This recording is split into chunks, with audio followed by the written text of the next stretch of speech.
A colonial mansion hides secrets after the sudden death of its patriarch. The new maid grows suspicious of the strict routine and the alarming symptoms of the reclusive old woman. Everything changes when she finds a mysterious vial locked beside the pot of the therapeutic broth. The morning sun illuminated the highlands of Glenhaven when Judith Oliver stepped off the bus at the stop nearest to the address written in her worn-out little notebook. At 52, she carried on her face the marks of a life of hard work, and in her calloused hands the dignity of someone who was never afraid of heavy labor. She adjusted the colorful scarf on her graying hair, held her worn-out synthetic leather suitcase firmly, and walked along the cobblestone road that led to the imposing Blackwood Manor. The ornate iron gate announced the grandeur of the property. Judith took a deep breath before ringing the bell. She had secured the position through a recommendation from her cousin, who worked for a neighboring family. "They pay well, but they say it's a difficult house since the old man passed," her cousin had commented. Judith didn't mind challenges. After raising 3 children on her own and working in dozens of family homes, she felt prepared for any situation. Silas, the middle-aged gardener with a sun-weathered face, opened the gate with a friendly smile that contrasted with the austerity of the place. "Mrs. Oliver, welcome to Blackwood Manor. Mrs. Blackwood is already expecting you." The path to the main house was lined with ancient oaks and rowan trees. The manor, a 19th-century Georgian-style building, displayed the opulence of an era when industry and politics filled the coffers of families like the Blackwoods. It had 3 floors, verandas with marble balusters, and tall windows with colorful stained glass imported from the continent. Judith was received in the main hall by Melissa Blackwood, a 40-year-old woman whose flawless beauty seemed to have stepped out of a magazine. Blonde hair perfectly arranged in a severe bun, meticulously applied red lipstick, a navy blue suit without a single wrinkle. Her green eyes, however, displayed a coldness that sent a shiver down Judith's spine. "Mrs. Oliver, punctuality is the first virtue I demand from my staff." Melissa consulted her wristwatch. 8 o'clock sharp. We're off to a good start." Judith nodded in silence. She knew this type of employer, the need to establish hierarchy immediately. "I will explain your duties." Melissa gestured for her to follow. "Our family is going through a delicate time. Mr. Augustus Blackwood, my father-in-law, left us 3 months ago quite suddenly. Mrs. Eleanor, my mother-in-law, has not overcome the loss and is in a fragile state, secluded in her room in the East Wing." As they walked through the corridors decorated with family portraits and antiques, Melissa continued to detail the house rules. "You will be responsible for the general cleaning, except for Mrs. Eleanor's room. You will also handle the laundry and assist in the kitchen, but, and this is crucial, do not approach Mrs. Eleanor without my authorization. She is under special treatment, and I personally take care of her food and medication." Judith frowned but kept her expression neutral.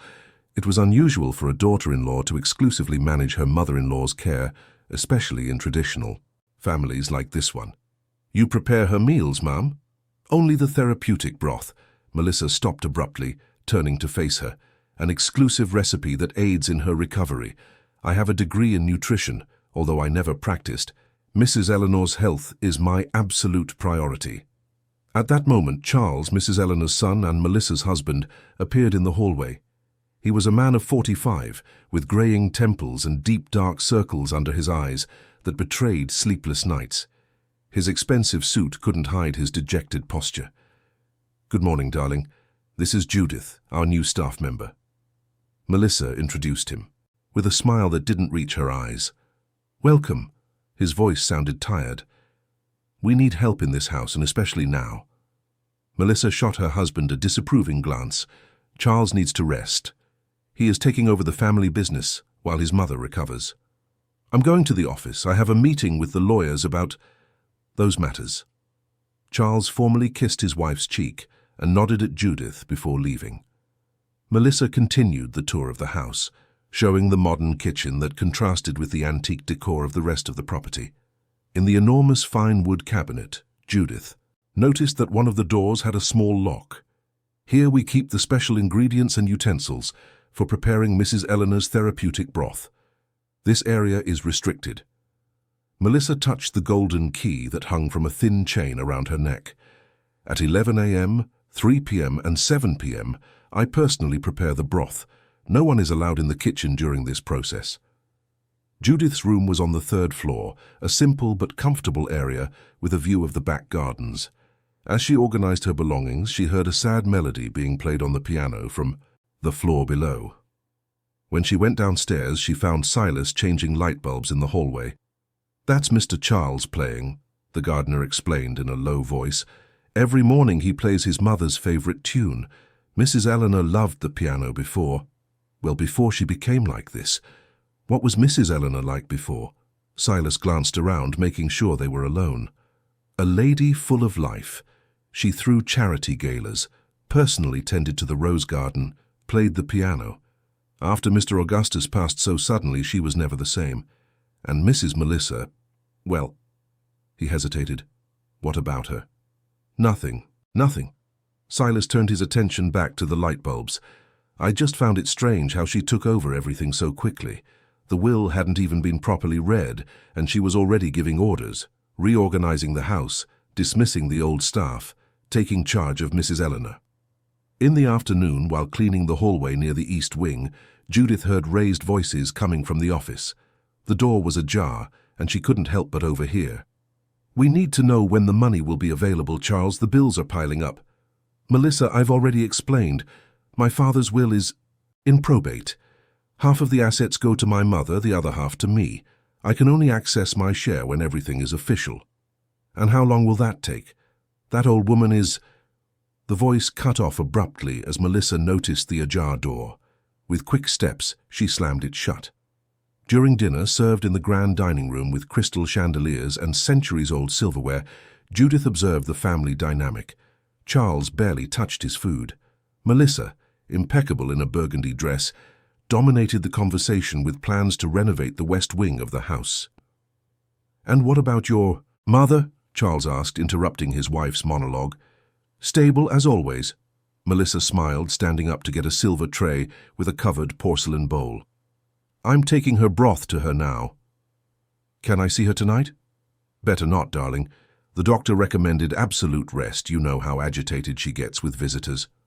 After dinner, as Judith was tidying up the kitchen, she noticed the special cabinet was slightly ajar. Melissa must have forgotten to lock it in her haste. Inside, she glimpsed a shiny stainless steel pot and several jars with handmade labels.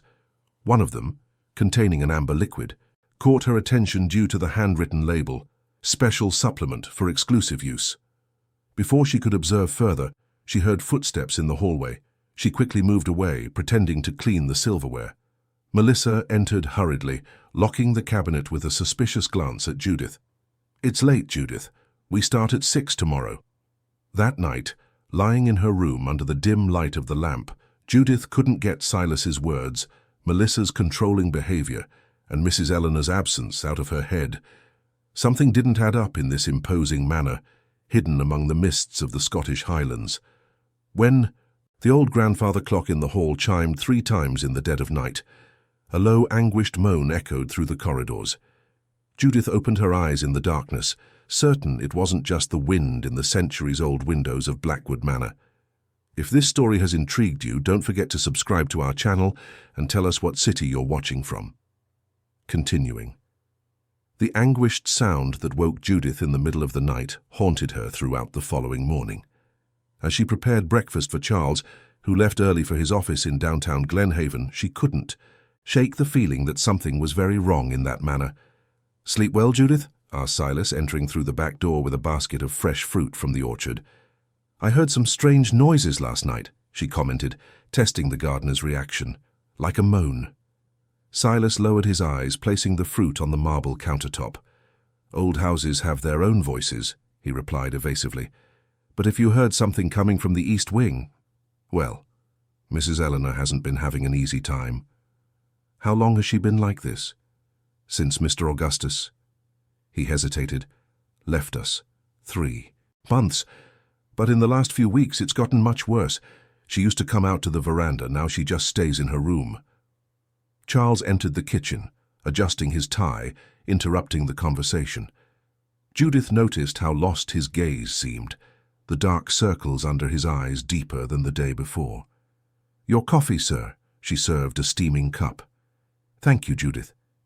He took a sip, thoughtful. Is my wife awake yet? I haven't seen her this morning, sir. Charles sighed. She must be tired. She's been so dedicated to caring for my mother. He seemed to be talking more to himself than to the others. When she comes down, please tell her I'll be back late. I have a meeting with the accountant about the estate. As soon as Charles left, Judith began her morning chores. As she passed the corridor leading to the east wing, she noticed the door to the room that, according to Melissa, was always locked, was ajar. She hesitated for a moment, looking around. Silence dominated the manor at that hour. Silas was in the gardens, and there was no sign of Melissa. Judith approached cautiously. Her conscience told her to respect the imposed rules, but something stronger compelled her. A weak voice caught her attention. "Who's there? Is that you, Melissa?" Pushing the door open slightly, Judith saw Mrs. Eleanor Blackwood for the first time. The elderly woman, who must have been in her early 70s, was sitting in a velvet armchair near the window. Her white hair, once probably voluminous and well coiffed, fell lifelessly over her bony shoulders. Her pale skin and sunken eyes contrasted with the elegance of the spacious room, decorated with antiques and family portraits. "Forgive me, Mrs. Eleanor. I'm Judith, the new staff member." The old woman studied her face for a few moments before smiling faintly. "Ah, a new maid. Melissa didn't tell me." Her voice was frail, but it still carried the firmness of someone who once commanded this house. "Come closer, please." Judith entered the room, noticing the various medicine bottles on the bedside table and a tray with an empty bowl, probably from the previous night's therapeutic broth. "Are you feeling well, ma'am? I heard sounds last night." Mrs. Eleanor looked away towards the window, where the morning mist enveloped the highlands. "I am not well, my child, and I'm afraid I never will be again." "Can I bring you something, ma'am? Some tea, perhaps?" "No." The response was quick and alarmed. "Melissa doesn't like me accepting food or drink from anyone else. She says my system is too sensitive now." The old woman shifted in her armchair with difficulty. "But could you open the window wider? I miss the fresh air." As she opened the window, Judith noticed purplish bruises on the old woman's arms. "Did you hurt yourself, ma'am?" "They're side effects of the medication, according to Melissa. They appear after I have the broth." Mrs. Eleanor lowered her voice. "But it wasn't like this at the beginning. Only in the last few weeks have I started having these more intense symptoms." The sound of heels in the corridor made both women freeze. Melissa appeared at the door, her face a mask of restrained indignation. "Judith, what are you doing in here?" Her tone was controlled, but her hands trembled slightly. "The door was ajar, ma'am. I thought someone might need help. I made it clear yesterday that the East Wing is a restricted area." Melissa entered the room, placing herself between Judith and Mrs. Eleanor. "My mother-in-law needs absolute tranquility." "Melissa, dear, we were just talking." Mrs. Eleanor's voice sounded firmer. "I miss company, and you will have all the company you need when you are fully recovered." Melissa forced a smile. "Now I need to administer your morning medication." Turning to Judith, her tone hardened. "You may leave, and do not enter here again without my express permission." Judith nodded, casting one last look at the elderly woman before leaving. In the corridor she met Silas, who looked worried. "She found you in Mrs. Eleanor's room," the gardener whispered. "Yes, the door was open." "Be careful. The last maid, who disobeyed Mrs. Melissa's rules, was fired the same day, and she was someone who had worked here for 15 years. Later, while cleaning the library windows on the second floor, Judith found Charles engrossed in old documents. "Excuse me, sir. I can come back later." "No, stay, Judith. I'm just finishing." He organized the papers into a folder. "I'm reviewing the family's financial history. My father was meticulous with his accounting." Judith noticed her employer's confused expression. "Is something wrong, sir?" Charles hesitated. "It's strange. There are significant transfers over the last 2 years that don't make sense. Specialized clinics, imported medications, but my mother only started to become frail recently." At that moment, Melissa appeared at the door. Darling, shouldn't you be at the office? Her gaze fell on the documents.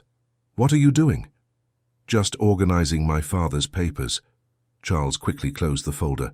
I'm going to be late for my meeting. He kissed his wife and left hurriedly. Melissa watched Judith for a few uncomfortable moments. Remember to clean behind the curtains as well.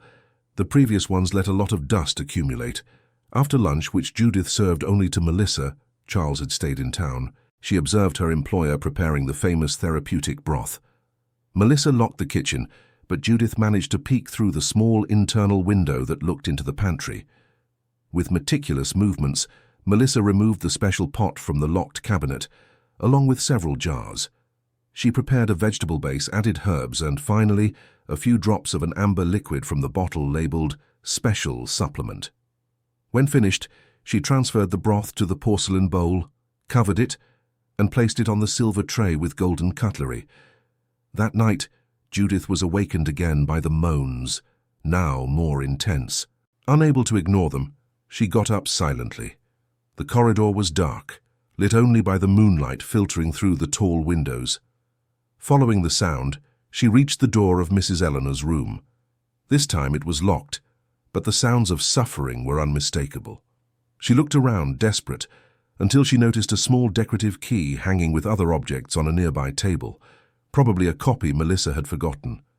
With a racing heart, Judith unlocked the door and found Mrs. Eleanor writhing in bed, her pale face covered in a cold sweat. "My stomach. It's burning," the old woman murmured, between spasms of pain. "It happens every time I have the broth."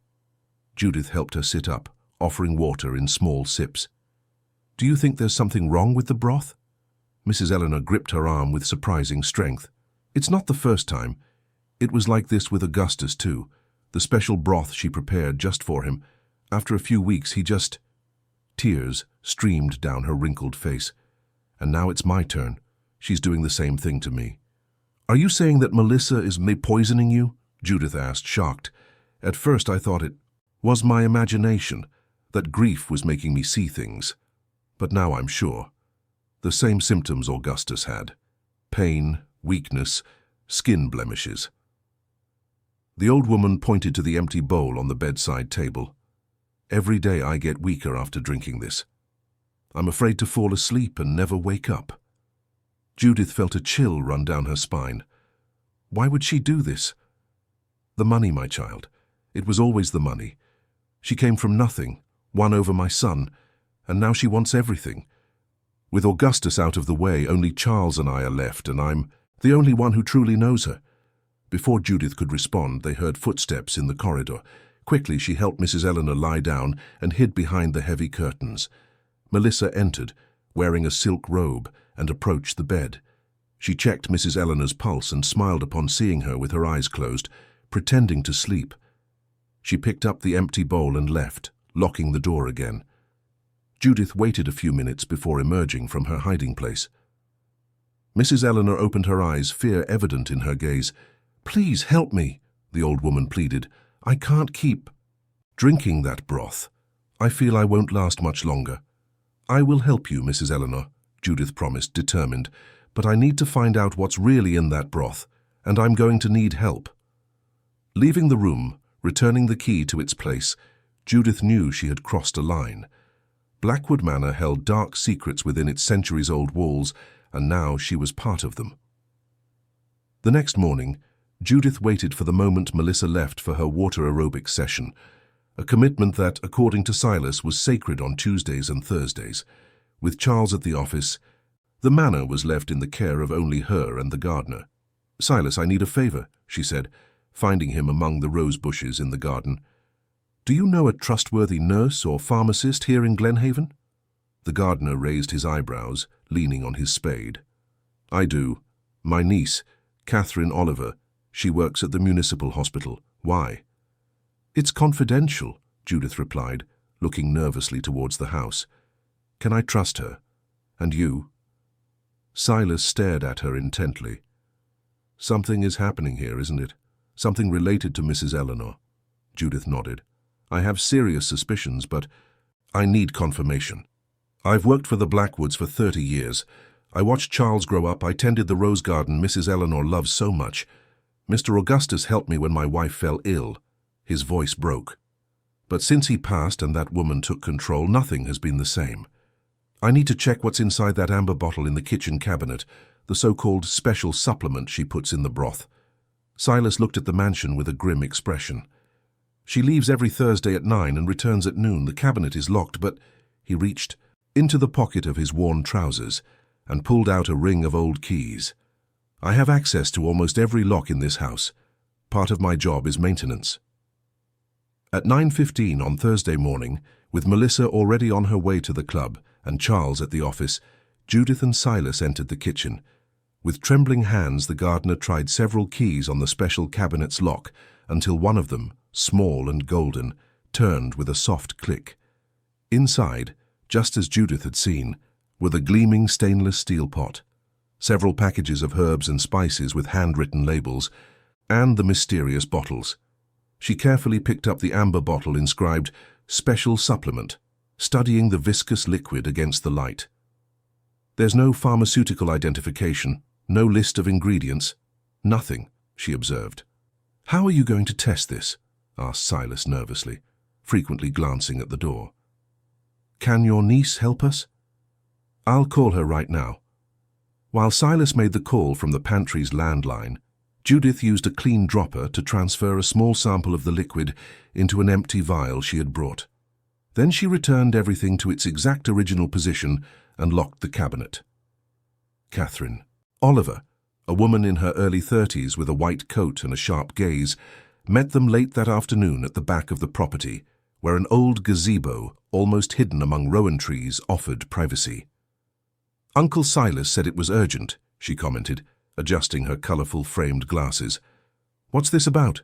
Judith showed her the small vial with the liquid. "I need to know what this is. It's being administered daily to an elderly lady who is showing worrying symptoms: intense abdominal pain, weakness, skin blemishes." Catherine examined the vial against the light, frowning. "I can't identify it just by looking, but I can take it for analysis at the hospital lab. I know the night shift technician. He can do it off the record." "How long will it take?" Judith asked anxiously. "I'll be back tomorrow with the results, but do you suspect something specific?" Judith exchanged glances with Silas. "We think it might be something toxic being administered intentionally." Catherine's eyes widened. "This is a serious matter, then. I'll prioritize it." That night, Judith could barely sleep. She stood guard near Mrs. Eleanor's room, listening to the muffled moans that followed the evening meal. She wanted to go in to comfort her, but she knew she needed the analysis results before she could act. The next morning after breakfast, Melissa announced she was going out shopping in Glenhaven. "I've prepared Mrs. Eleanor's morning broth. Please take it to her punctually at 11, she instructed Judith. "Just leave the tray on the bedside table and leave. She usually sleeps after having the broth." Judith nodded, her heart racing with the opportunity. As soon as Melissa left, she ran to find Silas, who was helping Charles load some old books into the car. "She asked me to take the broth to Mrs. Eleanor," she whispered to the gardener when Charles went inside to get more volumes. "This is our chance," he replied. "Catherine will arrive at noon with the results."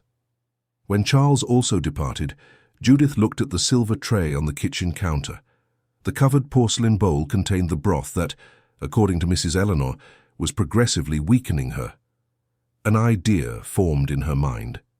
Quickly, she prepared a simple vegetable broth using carrots, zucchini, and fresh herbs from the garden. She transferred the broth prepared by Melissa into a separate container and placed her healthy version in the original bowl. At 11 o'clock sharp, Judith entered Mrs. Eleanor's room, who greeted her with a weak smile. "I've brought your broth, Ma'am." The old woman's eyes filled with fear. "I don't want to drink this anymore. It makes me ill." Judith approached, lowering her voice. "Don't worry.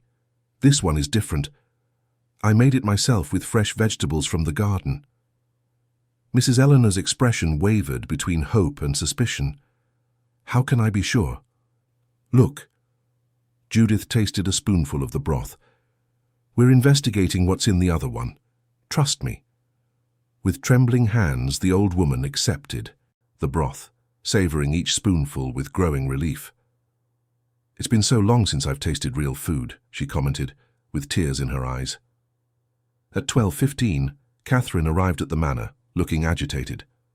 Silas discreetly led her to the gazebo, where Judith was waiting with the container holding Melissa's original broth. "What did you find out?" Judith asked anxiously. Catherine adjusted her coat, visibly disturbed. "The substance in the vial is a concentrated mixture based on arsenic." "Arsenic?" Silas turned pale. "Isn't that—" "A poison, yes," Catherine confirmed. "In low, continuous doses, it causes exactly the symptoms you described: abdominal pain, progressive weakness, skin blemishes. The body gradually deteriorates, and the symptoms can easily be mistaken for various illnesses, especially in the elderly." Judith felt her blood run cold. "She's being poisoned." "I also need to analyze this broth," Catherine said, taking the container. "If it confirms the presence of the substance, I'll have all the confirmation I need." Judith clenched her fists. "I have to protect Mrs. Eleanor." "This is a police matter," Catherine stated. "My boyfriend is a detective. I can—" "Not yet," Judith interrupted. "Melissa is influential in town, married to the son of one of the most powerful families. We need concrete proof or no one will believe us." "Judith is right," Silas agreed. "I've seen how things work around here for decades. We need more than suspicions." "What do you plan to do then?" Catherine asked, concerned. "Continue replacing her broth with healthy food, so Mrs. Eleanor can regain her strength," Judith explained, "and find out why Melissa is doing this. There must be more to this story." That afternoon, while tidying Charles and Melissa's room, Judith noticed something strange on the dressing table. A different cell phone from the one she usually saw Melissa using. When she was sure she was alone, she examined the device. It was locked, but a notification was flashing on the screen. "Raphael, meet me today at the usual place at 4 p.m. Raphael? Judith had never heard that name among the family's contacts. She put the phone back exactly as she had found it. At 3 in the afternoon, she watched Melissa leave in a hurry, saying she was going to the beauty salon. Intrigued, Judith went to the second-floor window and saw that instead of heading towards the town center, Melissa took a side path that led to an old guest house on the edge of the property, a place that, according to Silas, had been abandoned for years. "I need to find out who this Raphael is," she murmured to herself. Meanwhile, in Mrs. Eleanor's room, something surprising was happening. After 2 days of receiving proper nutrition, thanks to Judith's secret substitutions, the old woman was beginning to show visible signs of improvement. The skin blemishes had faded, her energy had increased, and she was able to get out of bed without help for the first time in weeks. "It's as if a weight is being lifted from my body," commented Mrs. Eleanor, looking in astonishment at her own hands, which were trembling less. "You were right, Judith. That broth was killing me." At the guest house, hidden among leafy trees, Melissa was meeting a tall man with a well-trimmed beard. Raphael Mercer was a lawyer, and secretly her lover for over 2 years. What no one knew was that he was also responsible for supplying the toxic substance she added to the broth. "It's taking too long," he complained, as Melissa dressed hastily. The plan was for her not to last more than a few weeks. "I'm doing the best I can," Melissa replied, irritated. "I'm increasing the dose gradually, as you instructed. And what about your husband? Have you managed to get him to transfer some of the money? Charles is suspicious about some of his father's bank transactions. Besides, the will hasn't been fully executed yet." She sighed in frustration. "As long as the old woman is alive, half the fortune remains with her." Raphael grabbed her by the shoulders. "We need the money soon, Melissa. I have debts with dangerous people, you know that." "It won't be long now," she assured him, fixing her hair. "Soon we'll be free and rich." What they didn't know was that Silas, who maintained the entire property, including the abandoned guest house, had noticed the unusual activity and was hidden outside, listening to every word of the compromising conversation. At the end of that day, Judith, Silas, and Mrs. Eleanor met secretly in the old woman's room. "They're planning something terrible," Silas revealed, reporting what he had heard. "We need concrete proof," Judith insisted, "something that leaves no doubt about her intentions." "I know my daughter-in-law," said Mrs. Eleanor, with a firmness that was surprising after so many weeks of frailty. "Since she joined our family, she has only been interested in the money. Augustus began to suspect in the weeks before he passed, but it was too late." "Do you think she also—" Judith couldn't finish the sentence. Mrs. Eleanor nodded gravely. "I'm almost certain, the same broth, the same symptoms." "We need to act quickly," Silas concluded, "before she realizes you're getting better, Mrs. Eleanor." That night, as the manor fell silent under the blanket of Highland stars, Judith made a decision. She would get to the bottom of this dark story, whatever the cost. Not just for Mrs. Eleanor, but for justice for Mr. Augustus, and to prevent Charles from also becoming a victim of that macabre plan. The mystery of the forbidden vial was just beginning to unravel, and Melissa Blackwood's true intentions were even more sinister than anyone could have imagined. A week had passed since the discovery of arsenic in the special supplement vial. Judith continued to systematically replace the broth prepared by Melissa, and Mrs. Eleanor's recovery became more evident each day. Color gradually returned to her face, the tremors subsided, and her strength increased to the point where she could walk around her room without assistance. "We must be careful," Judith warned, helping the old woman sit near the window. "Melissa can't suspect your improvement." "It's hard to feign weakness when I'm finally feeling alive again," Mrs. Eleanor replied with a faint smile. "But I understand the need. That woman is dangerous." Meanwhile, Catherine had analyzed the original broth prepared by Melissa and confirmed their suspicions.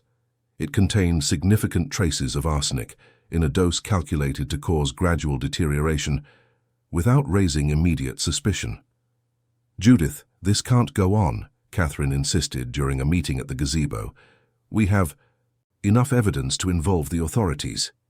"Not yet," Judith replied, determined. "Melissa has connections in town. We need something irrefutable, something she admits herself." That afternoon, while cleaning the library, Judith found Charles engrossed in old photo albums. "May I come in, sir?" "Of course, Judith." He quickly closed one of the albums, but not before she noticed tears in his eyes. "Are you all right, sir?" Charles hesitated, running a hand through his graying hair. "Just memories. This was my father." He showed a photograph where Augustus Blackwood, an elegant gentleman with white hair and a kind smile, was hugging Mrs. Eleanor in front of the manor, a month before he passed. "He looked very healthy," Judith commented carefully. "He was. All his life. He was strong as an ox." Charles frowned. "That's why his sudden decline took me by surprise. The doctors said it was multiple organ failure, but I never understood how someone so healthy could. Anyway." He closed the album. "And now my mother is following the same path."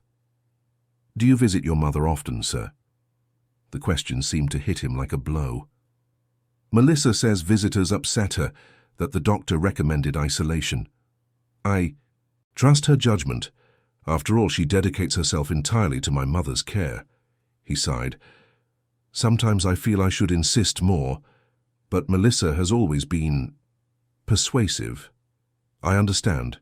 Judith chose her words carefully. "Do you trust your wife completely, sir?" Charles looked at her in surprise. "What a curious question, Judith." "Forgive me, sir. I didn't mean to be impertinent." "No, don't worry." He stared out the window, thoughtful. "Melissa came into our lives like a whirlwind. We met at an art exhibition in London 5 years ago. She was a volunteer at the event, came from humble origins but had an admirable determination. My parents, especially my mother, were wary of our whirlwind romance. And the wedding happened quickly. 6 months later, we were married." Charles smiled sadly. "She insisted on living here at the manor, said she wanted to be close to the family tradition. My mother was always reserved with her, but my father—" He hesitated. "My father started raising questions about her past a few months before he passed." Before Judith could probe further, Melissa appeared at the door, her gaze darting between the two of them. "Am I interrupting something?" "We were just talking about old photographs," Charles replied, standing up. "Judith has proven to be an excellent employee." Melissa forced a smile that didn't reach her eyes. "Certainly. Darling, remember we have dinner with the investors tonight. You need to get ready." When Charles left the library, Melissa turned to Judith, the smile replaced by a hard expression. "I see you're becoming close to the family." "I'm just doing my job, ma'am. Your duties do not include long conversations with my husband." Melissa stepped closer, lowering her voice. "Nor entering my mother-in-law's room without permission." Judith felt a chill. "What do you mean? Do you think I didn't notice? The security cameras in the East Wing captured your nighttime visit last week." Melissa crossed her arms. "I'm willing to overlook this serious breach of trust, considering your excellent work so far. But let me be clear. One more intrusion and you will be immediately dismissed, understood?" Judith nodded, maintaining a neutral expression despite her racing heart. When Melissa left, she took a deep breath. The situation was becoming dangerous. That night, taking advantage of the couple's absence for the business dinner, Judith, Silas, and Catherine met again with Mrs. Eleanor, who was significantly stronger. "We need a plan," Judith said. "Melissa is suspicious." "And the results confirmed everything," Catherine added, showing the lab reports. "This document proves the presence of arsenic in both the vial and the broth." "It's still not enough," argued Silas. "She could claim someone tampered with the supplement, that she didn't know what she was using." "We need a confession," Judith concluded. "Something that leaves no doubt about her intentions." "Maybe we can use her secret phone," Silas suggested, "the one she uses to talk to this Raphael fellow." "We'd need the password," Judith pondered. "And even if we got it, how would we prove the authenticity of the messages?"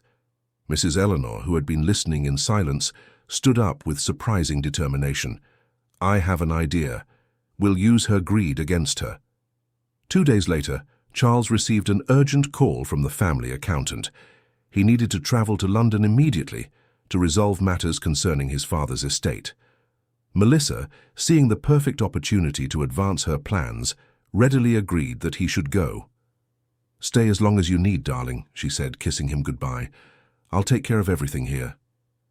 As soon as Charles left, Melissa intensified her meetings with Raphael at the guest house.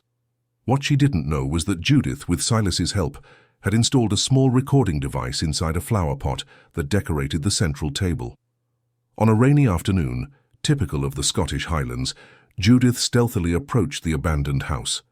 Over the noise of the storm, she could hear fragments of the conversation between Melissa and Raphael. "A few more days and she won't hold on much longer," Melissa was saying. "I increased the dose yesterday. With Charles away, I can control the situation better." "And what about the staff?" "That Judith woman doesn't seem trustworthy to me," Raphael replied. "She's not a problem. As soon as the old woman is gone, I'll fire everyone and we'll sell this property. The inheritance money will be all ours." "And your husband?" Melissa laughed coldly. "Charles is a problem for later. So naive, so easy to manipulate. A small accident, perhaps a fall down the stairs." Judith felt her stomach turn at the coldness of her words. As she was about to move away, she stepped on a twig that snapped loudly. "Did you hear that?" Raphael's alarmed voice froze her in place. "It must be just the wind," Melissa replied. "This old house creaks all over in the rain." But Raphael wasn't convinced. He approached the window, forcing Judith to hide quickly behind a tree. When she finally managed to get back to the manor, she was soaked and trembling, not just from the rain, but from the horror of what she had heard. "Did you get it?" Silas asked anxiously, meeting her at the back entrance. "The recorder is still there, recording everything. But I was almost discovered." Judith wiped her face with a towel. "They're planning to speed things up, now that Charles is away." "We can't wait any longer," the gardener affirmed. "I'll call Catherine and her detective boyfriend." "Wait," Judith interrupted. "I have a better idea. A way to catch them red-handed." The next day, Mrs. Eleanor, following the plan devised by Judith, feigned a significant decline. When Melissa entered the room to bring the morning broth, she found the old woman apparently unconscious in bed. "Mrs. Eleanor, can you hear me?" Melissa checked her mother-in-law's pulse, feeling it was weak and irregular, a trick Catherine had taught the old woman. Satisfied, Melissa smiled and immediately grabbed her secret phone. "Raphael? It's time. She's almost gone. We need to call the doctor we bribed to sign the certificate yesterday." As soon as Melissa left in a hurry to meet Raphael and finalize the preparations, Mrs. Eleanor opened her eyes and nodded to Judith, who was hidden in the closet. "She took the bait," the old woman whispered. "Now we need to retrieve the recorder and prepare the final trap," Judith replied.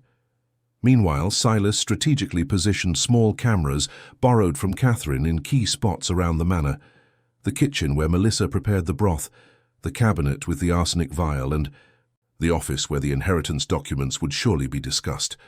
The race against time had begun. That very night, Melissa would return with Raphael to finalize her macabre plan, never imagining that her every move would be documented and that her victim, far from being weakened, was waiting for the perfect moment for the final confrontation. Judith's plan was in motion. Melissa's criminal plot was beginning to unravel, and justice was approaching Blackwood Manor, like the storm clouds gathering again over the Scottish Highlands.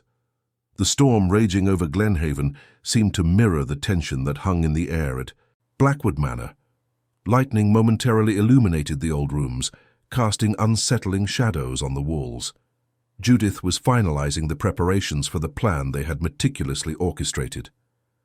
"The cameras are in position," confirmed Silas, entering the kitchen soaked. "Catherine and Detective Marcus are on standby at the police station, awaiting our signal." Judith nodded, checking the phone Catherine had lent her for the operation. Melissa called Raphael. "They'll arrive in an hour, thinking Mrs. Eleanor is on the verge of collapse." "And how is our warrior?" the gardener asked, referring to the old woman. "Anxious, but determined. It seems every day. Without the poison makes her stronger." Judith smiled briefly before her expression turned serious again. "Everything is ready in the kitchen. The arsenic vial is still in the cabinet, but I've replaced the contents with water and amber food coloring. We can't risk her preparing a real dose tonight." The plan was simple but dangerous. When Melissa and Raphael arrived, expecting to find Mrs. Eleanor unconscious and vulnerable, they would fall into the trap. The cameras would record everything: the preparation of the poisoned broth, the incriminating conversations, the confessions they would surely make, believing they were one step away from achieving their goal. At 8 in the evening, under the torrential rain, Raphael's car parked discreetly at the back of the manor. Melissa, waiting at the back door, quickly led them inside, not noticing the small flash of the camera hidden by Silas among the fern pots. "She's practically unconscious," Melissa explained, as she dried her hair with a towel. "The doctor is on his way. When he arrives, he'll find an elderly woman who has succumbed naturally after a long illness." Raphael, a tall man with an elegant appearance and a calculating gaze, took off his wet coat. "And the staff? The new employee has the day off. I dismissed her myself. The old gardener never shows up during storms. We're alone." "Perfect. Let's go over every detail." Raphael followed Melissa to the kitchen. "First, we need to be sure she won't last until the doctor arrives." Melissa smiled coldly, heading to the special cabinet. With the key hanging from her neck, she unlocked it and took out the amber vial and the gleaming pot. "One last dose, more concentrated," she explained, carefully measuring several drops of the liquid. "In an hour, it will all be over." In the pantry adjacent to the kitchen, Judith watched everything through a small crack in the door, recording every movement with her phone.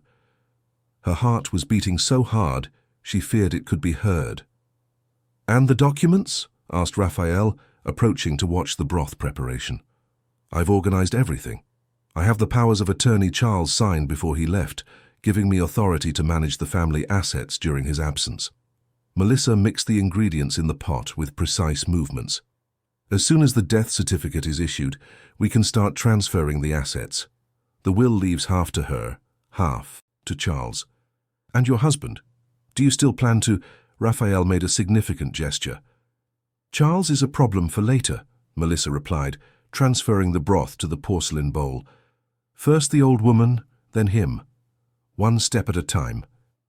In the pantry, Judith held her breath. The confession was recorded, clear and unequivocal.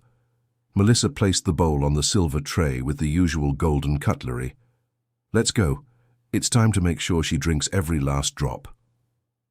As the couple left the kitchen, heading towards Mrs. Eleanor's room, Judith quickly sent a message to Catherine. "They're going—" "In all recorded, come now." In the East Wing room, Mrs. Eleanor was positioned in bed, strictly following instructions. Hearing the footsteps in the corridor, she closed her eyes and took shallow breaths, just as Catherine had taught her. The door opened, and Melissa entered with Raphael close behind. "Is that her?" he whispered, observing the motionless old woman. "Yes. Now, we just need to make sure she drinks this." Melissa approached the bed with the tray.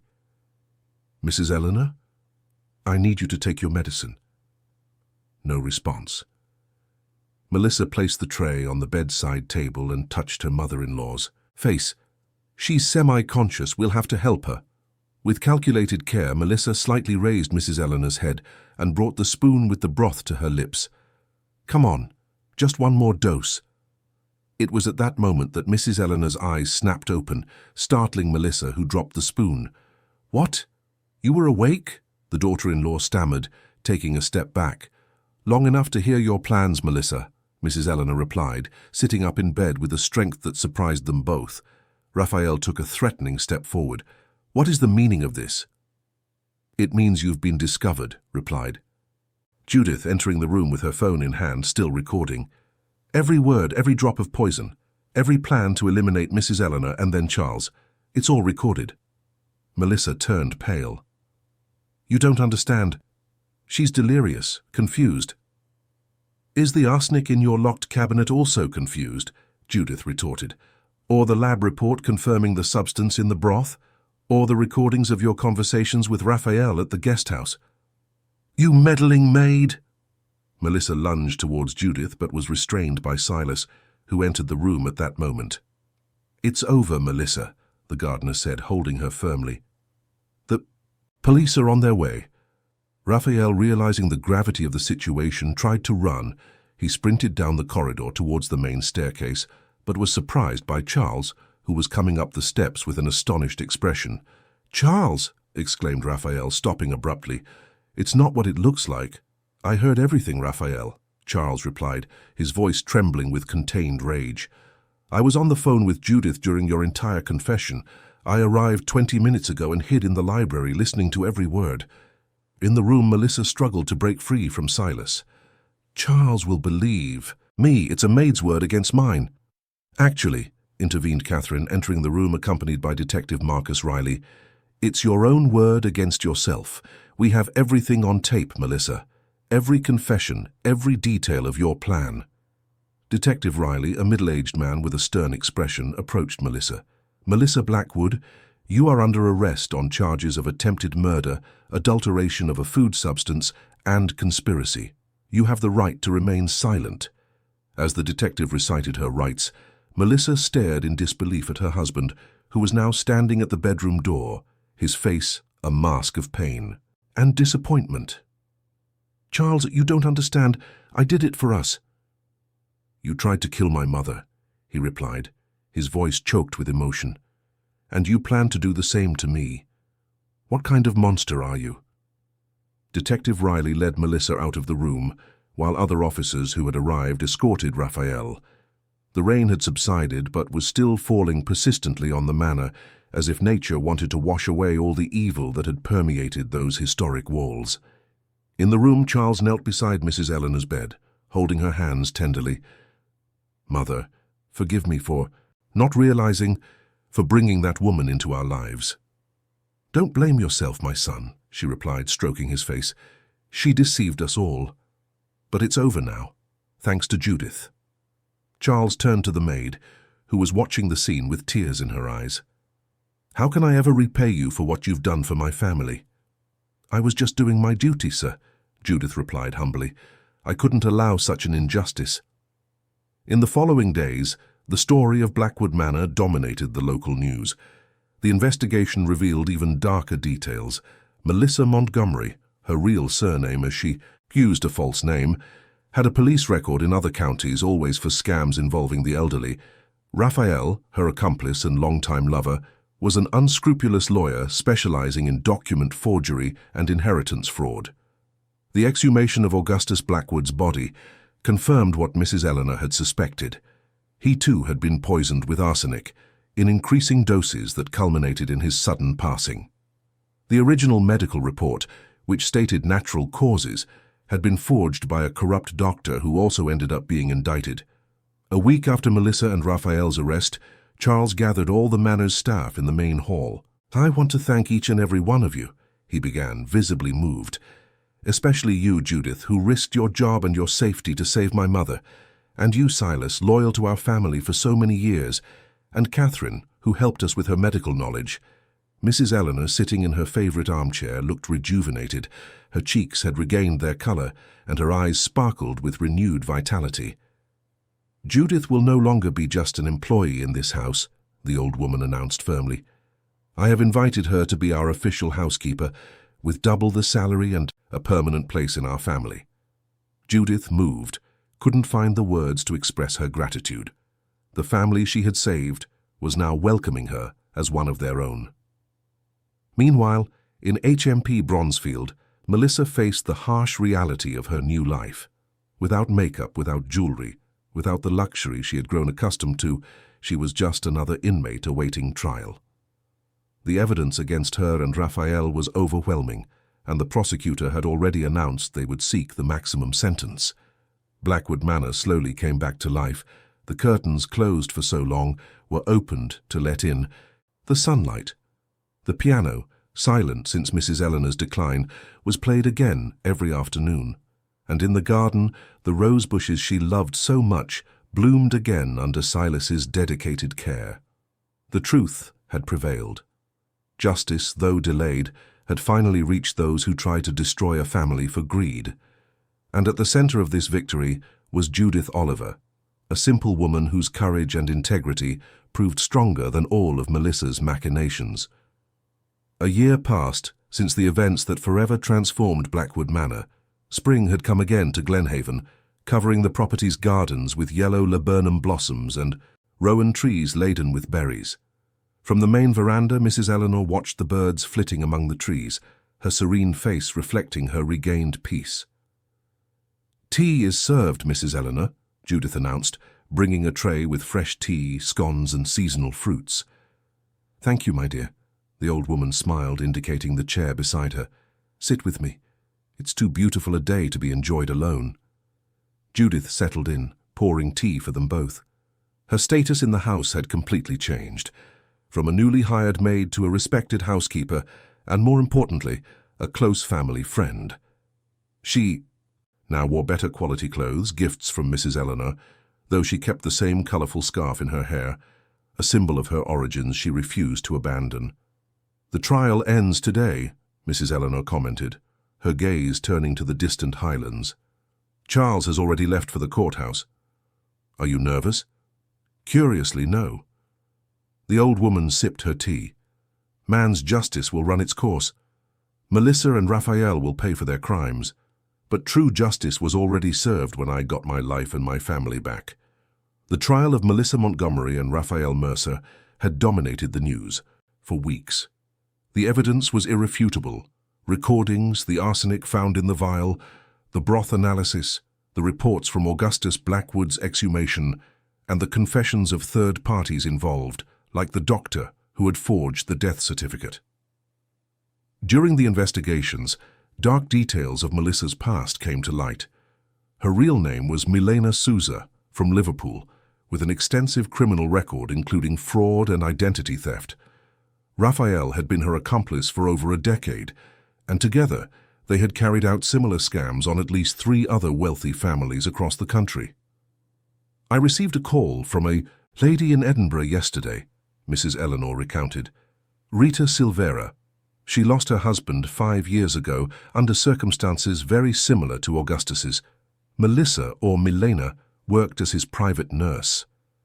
"My goodness," Judith murmured. "How much suffering that woman has caused." The phone rang inside the house, and Silas appeared on the veranda moments later. "It's Charles on the phone, Mrs. Eleanor. He wants to speak with you and Judith."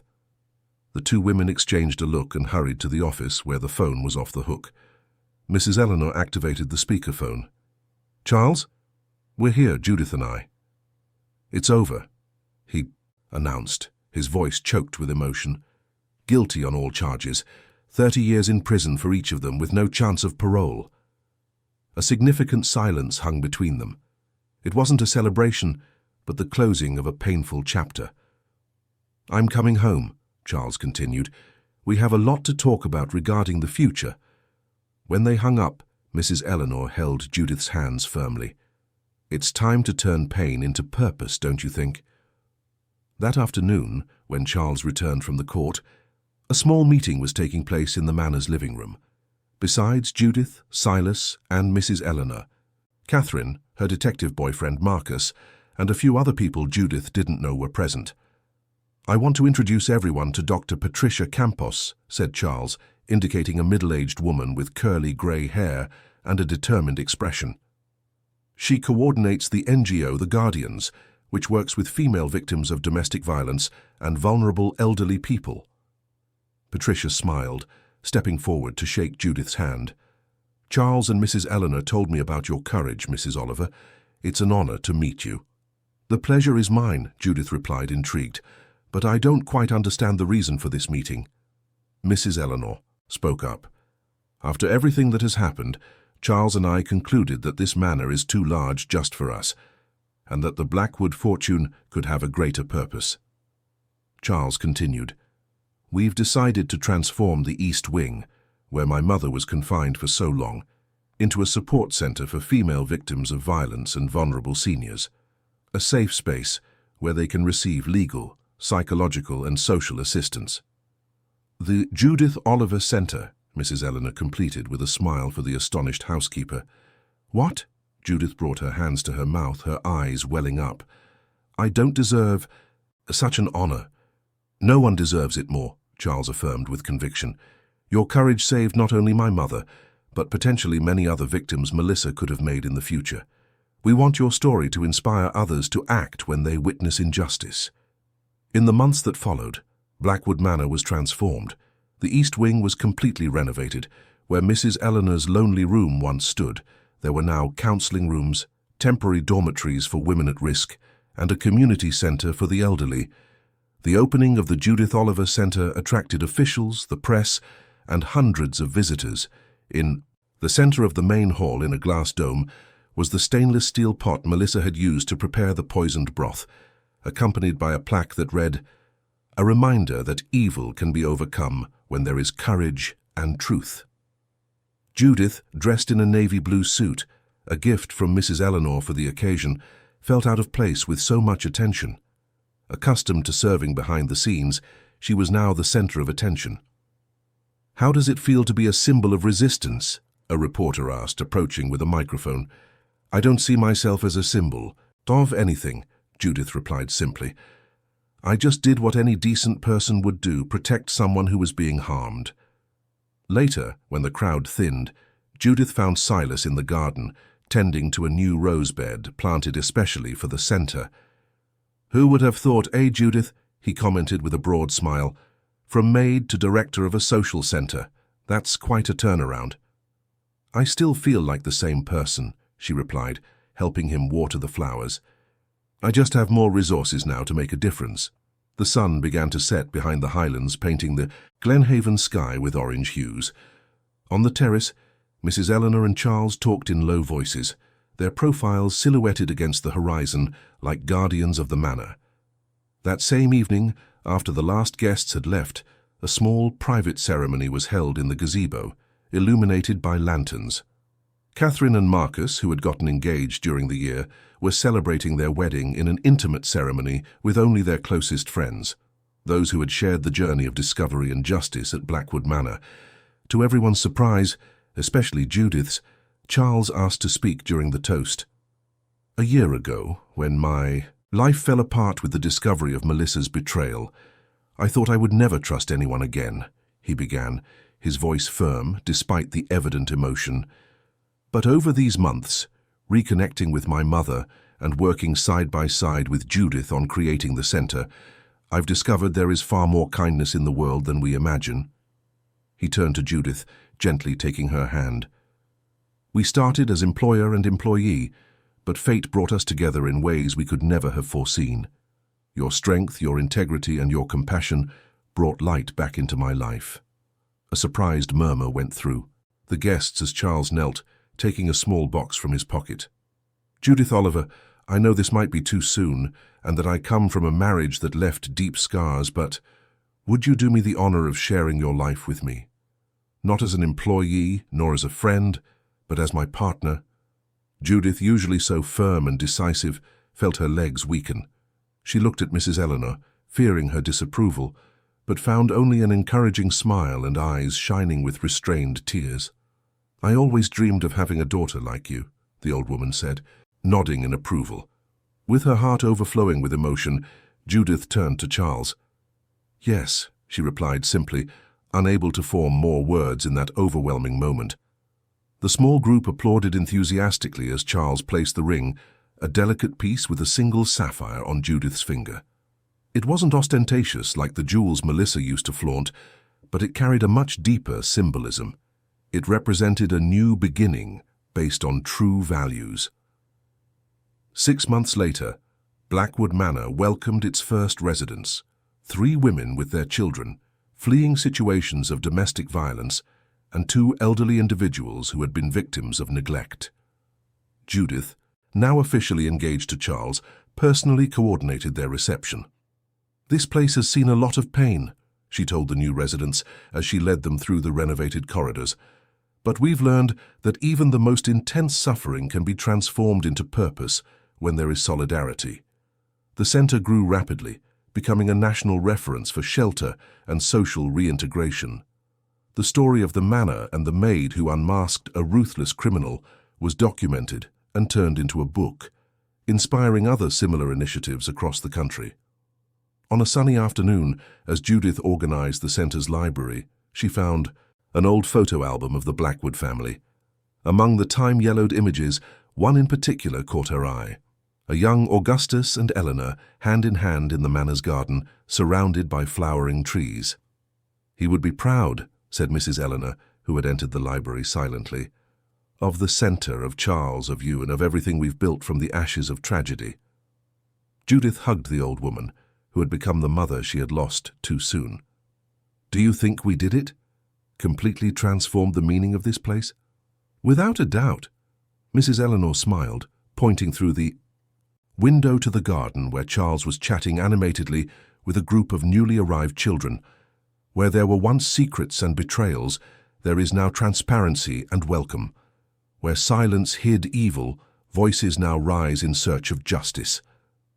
In the back garden, the old guest house where Melissa and Raphael had planned their crimes had been transformed into a small art school for children sheltered by the center. And in the kitchen, where the poisoned broth was prepared, a community bakery now operated, offering vocational courses. That night, when all the temporary residents and staff gathered for the community dinner, in the large dining hall, Charles asked for a moment of attention. "Today marks 6 months since the official opening of the Judith Oliver Center," he announced, raising his glass. "In this short time, we have already sheltered 27 people in vulnerable situations, offered legal assistance in over 50 cases, and witnessed 8 successful new beginnings." Applause echoed through the hall. Judith, sitting beside Mrs. Eleanor, felt a mixture of pride and humility. "But today, I also want to announce 2 important pieces of news," Charles continued. "First, Mrs. Eleanor and I have officially decided to transfer the ownership of this manor to the Blackwood Foundation, ensuring that regardless of what happens to us in the future, the center will continue its work for generations." More applause, even more enthusiastic. "And second," Charles looked at Judith with a radiant smile. "Judith and I have moved up our wedding date. Instead of waiting until next year, we will be married next month, right here in the gazebo where we got engaged." A buzz of surprise and joy swept through the room. Judith blushed intensely as she received hugs and congratulations from all sides. Later, when the house finally fell silent, Judith walked alone through the corridors of the manor that had once intimidated her and was now her home. She stopped before the glass dome where the pot of poisoned broth remained on display as a symbolic reminder. "Who would have thought," she murmured to herself, "that it would all start with a simple spoonful of soup?" The extraordinary journey of Judith Oliver, from domestic maid to director of a social center and future wife of Charles Blackwood, was living proof that courage and integrity can transform not just one life but many. Her legacy would continue to inspire other women to find their voice and their worth, regardless of their origin or social standing. And so Blackwood Manor, which had once harbored dark secrets within its centuries-old walls, now shone as a beacon of hope in the Scottish Highlands, a symbol that even from the most difficult situations, the most beautiful new beginnings can be born. End of story. Dear listeners, we hope Judith's journey through Blackwood Manor has touched your hearts.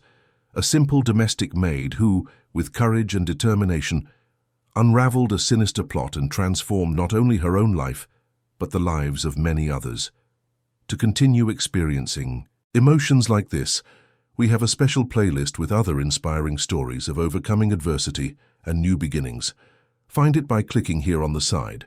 If this narrative moved you, don't forget to subscribe to the channel, leave a like, and share your thoughts in the comments.